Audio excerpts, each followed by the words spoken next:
Good evening and welcome to my channel. Tonight we'll be continuing our story of Frankenstein by Mary Shelley. Chapter 20. I sat one evening in my laboratory. The sun had set and the moon was just rising from the sea. I had not sufficient light for my employment and I remained idle, in a pause of consideration of whether I should leave my labor for the night or hasten its conclusion by an unremitting attention to it. As I sat, a train of reflection occurred to me which led me to consider the effects of what I was now doing. 3 years before, I was engaged in the same manner, and had created a fiend whose unparalleled barbarity had desolated my heart and filled it forever with the bitterest remorse. I was now about to form another being of whose disposition I was alike ignorant. She might become 10,000 times more malignant than her mate and delight for its own sake in murder and wretchedness. He had sworn to quit the neighborhood of man and hide himself in deserts, but she had not. And she, who in all probability was to become a thinking and reasoning animal, might refuse to comply with the compact made before her creation. They might even hate each other. The creature who already lived loathed his own deformity, and might he not conceive a greater abhorrence for it when it came before his eyes in the female form? She also might turn with disgust from him to the superior beauty of man. She might quit him, and he be again alone, exasperated by the fresh provocation of being deserted by one of his own species. Even if they were to leave Europe and inhabit the deserts of the New World, yet one of the first results of those sympathies for which the daemon thirsted would be children, and a race of devils would be propagated upon the earth who might make the very existence of the species of man a condition precarious and full of terror. Had I right, for my own benefit, to inflict this curse upon everlasting generations? I had before been moved by the sophisms of the being I had created. I had been struck senseless by his fiendish threats. But now, for the first time, the wickedness of my promise burst upon me. I shuddered to think that future ages might curse me as their pest, whose selfishness had not hesitated to buy its own peace at the price, perhaps, of the existence of the whole human race. I trembled, and my heart failed within me, when on looking up, I saw by the light of the moon the daemon at the casement. A ghastly grin wrinkled his lips as he gazed on me, where I sat fulfilling the task which he had allotted to me. Yes, he had followed me in my travels. He had loitered in forests, hid himself in caves, or taken refuge in wide and desert heaths, and he now came to mark my progress and claim the fulfillment of my promise. As I looked on him, his countenance expressed the utmost extent of malice and treachery. I thought with a sensation of madness on my promise of creating another like to him, and trembling with passion, tore to pieces the thing on which I was engaged. The wretch saw me destroy the creature on whose future existence he depended for happiness, and with a howl of devilish despair and revenge, withdrew. I left the room, and locking the door, made a solemn vow in my own heart never to resume my labors, and then, with trembling steps, I sought my own apartment. I was alone. None were near me to dissipate the gloom and relieve me from the sickening oppression of the most terrible reveries. Several hours passed, and I remained near my window gazing on the sea. It was almost motionless, for the winds were hushed, and all nature reposed under the eye of the quiet moon. A few fishing vessels alone specked the water, and now and then the gentle breeze wafted the sound of voices as the fishermen called to one another. I felt the silence, although I was hardly conscious of its extreme profundity, until my ear was suddenly arrested by the paddling of oars near the shore, and a person landed close to my house.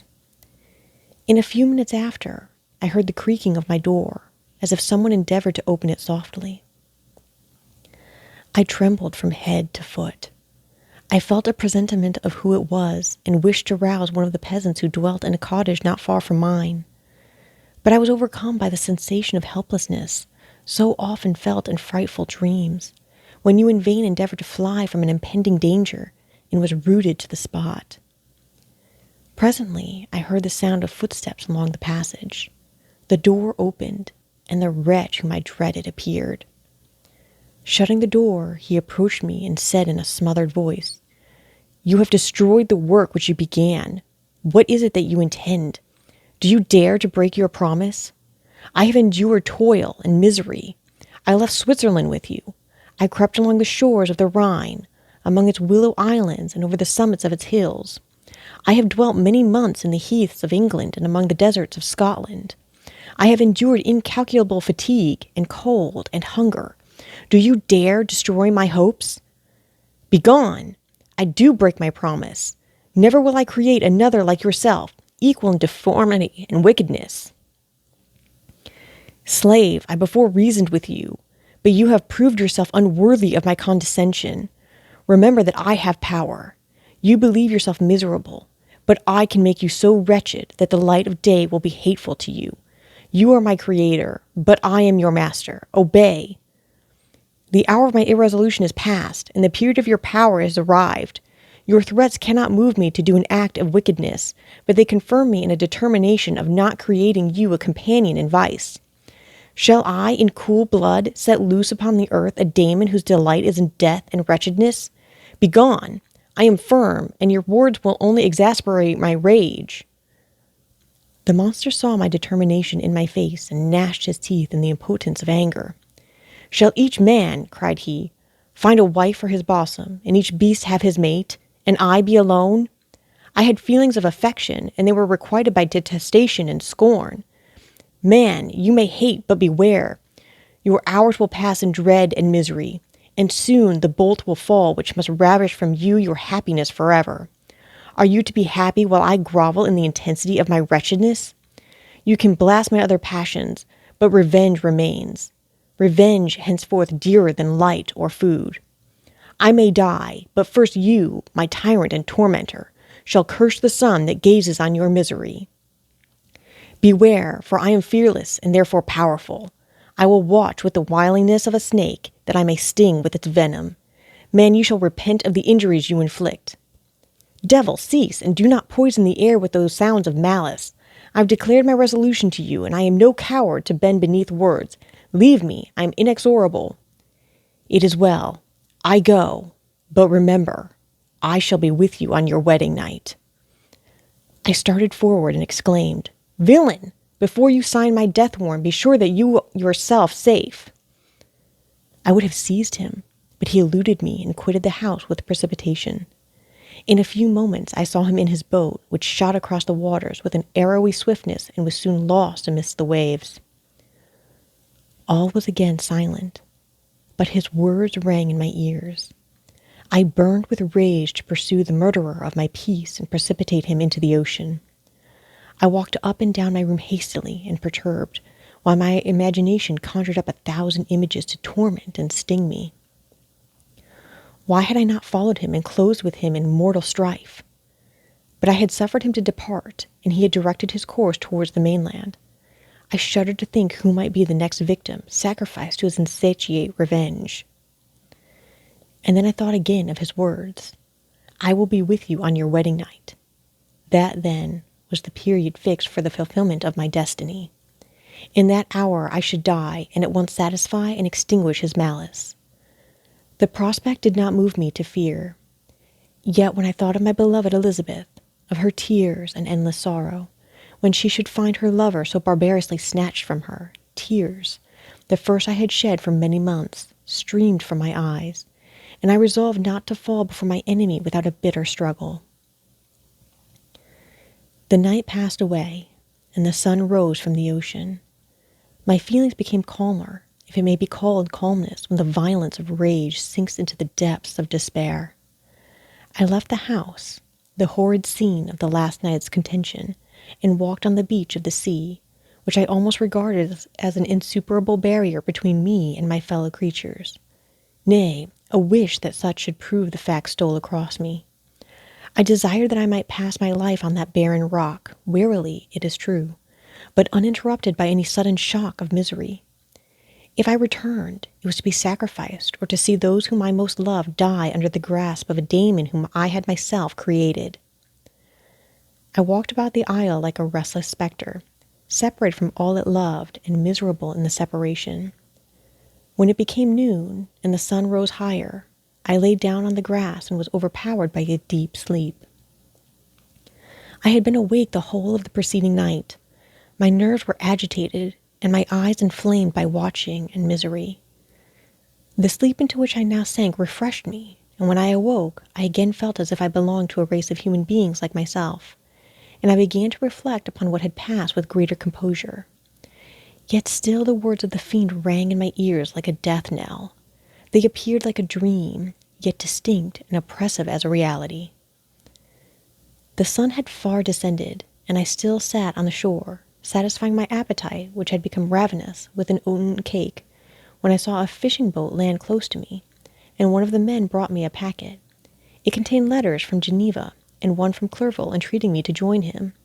He said that he was wearing away his time fruitlessly where he was, that letters from the friends he had formed in London desired his return to complete the negotiation they had entered into for his Indian enterprise. He could not any longer delay his departure, but as his journey to London might be followed, even sooner than he now conjectured, by his longer voyage, he entreated me to bestow as much of my society on him as I could spare. He besought me, therefore, to leave my solitary isle and to meet him at Perth, that we might proceed southwards together.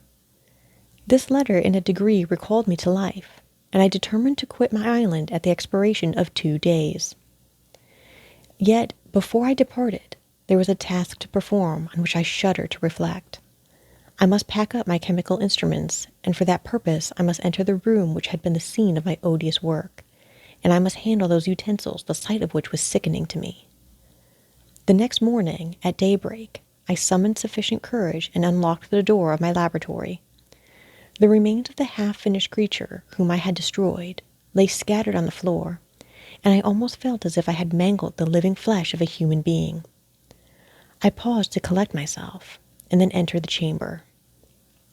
With trembling hand, I conveyed the instruments out of the room, but I reflected that I ought not to leave the relics of my work to excite the horror and suspicion of the peasants, and I accordingly put them into a basket with a great quantity of stones, and laying them up, determined to throw them into the sea that very night, and in the meantime I sat upon the beach, employed in cleaning and arranging my chemical apparatus.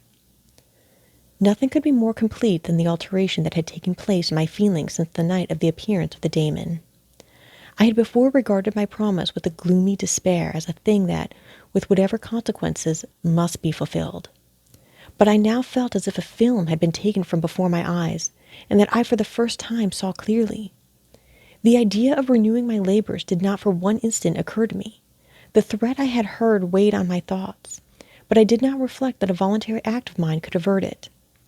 I had resolved in my own mind that to create another like the fiend I had first made would be an act of the basest and most atrocious selfishness, and I banished from my mind every thought that could lead to a different conclusion. Between 2 and 3 in the morning the moon rose, and I then, putting my basket aboard a little skiff, sailed out about 4 miles from the shore. The scene was perfectly solitary. A few boats were returning toward land, but I sailed away from them. I felt as if I was about the commission of a dreadful crime, and avoided with shuddering anxiety any encounter with my fellow creatures. At one time the moon, which had before been clear, was suddenly overspread by a thick cloud, and I took advantage of the moment of darkness and cast my basket into the sea.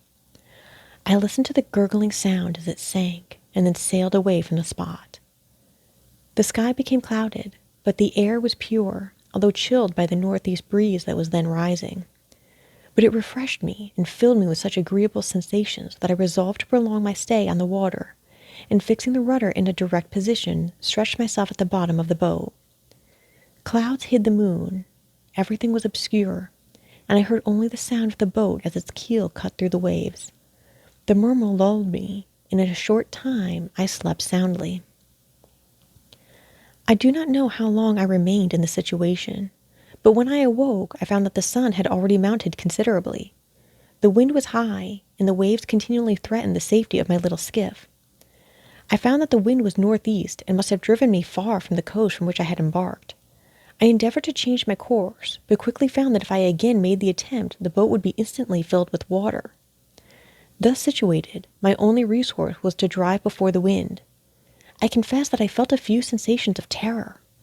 I had no compass with me, and was so slenderly acquainted with the geography of this part of the world that the sun was of little benefit to me. I might be driven into the wide Atlantic and feel all the tortures of starvation, or be swallowed up in the immeasurable waters that roared and buffeted around me. I had already been out many hours, and felt the torment of a burning thirst, a prelude to my other sufferings. I looked on the heavens, which were covered by clouds that flew before the wind, only to be replaced by others. I looked upon the sea. It was to be my grave. "Fiend," I exclaimed, "your task is already fulfilled." I thought of Elizabeth, of my father, and of Clerval, all left behind, on whom the monster might satisfy his sanguinary and merciless passions. This idea plunged me into reverie so despairing and frightful that even now, when the scene is on the point of closing before me forever, I shudder to reflect on it. Some hours passed thus, but by degrees, as the sun declined towards the horizon, the wind died away into a gentle breeze, and the sea became free from breakers. But these gave place to a heavy swell. I felt sick and hardly able to hold the rudder, when suddenly I saw a line of high land towards the south. Almost spent as I was, my fatigue and the dreadful suspense I endured for several hours, this sudden certainty of life rushed like a flood of warm joy to my heart, and tears gushed from my eyes. How mutable are our feelings, and how strange is that clinging love we have of life even in the excess of misery. I constructed another sail with a part of my dress, and eagerly steered my course towards the land.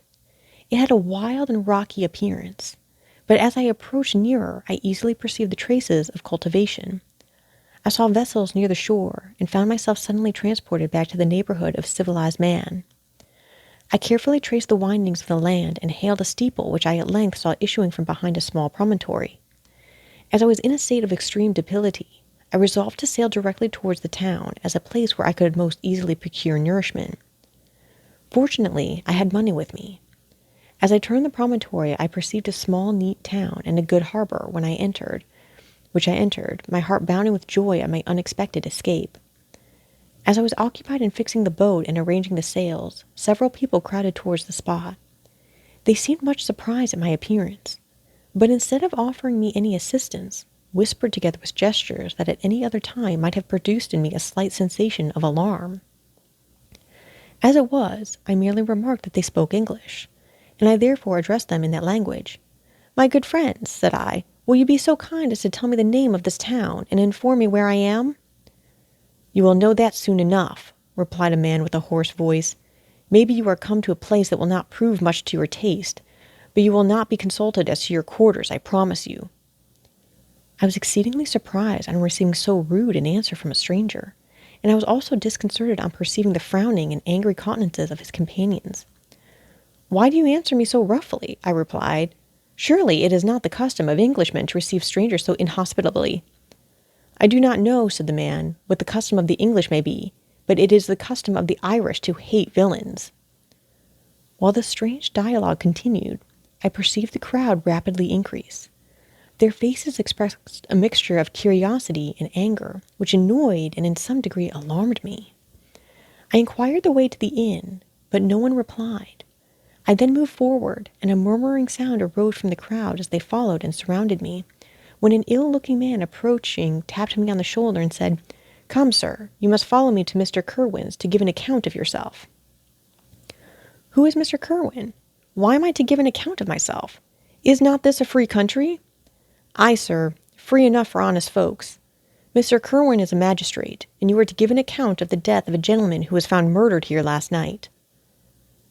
This answer startled me, but I presently recovered myself.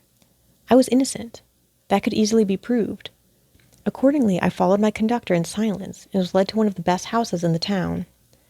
I was ready to sink from fatigue and hunger, but being surrounded by a crowd, I thought it politic to arouse all my strength, that no physical debility might be construed into apprehension or conscious guilt. Little did I then expect the calamity that was in a few moments to overwhelm me and extinguish in horror and despair all fear of ignominy or death. I must pause here, for it requires all my fortitude to recall the memory of the frightful events which I am about to relate in proper detail to my recollection. Thus ends Chapter 20 of Frankenstein by Mary Shelley.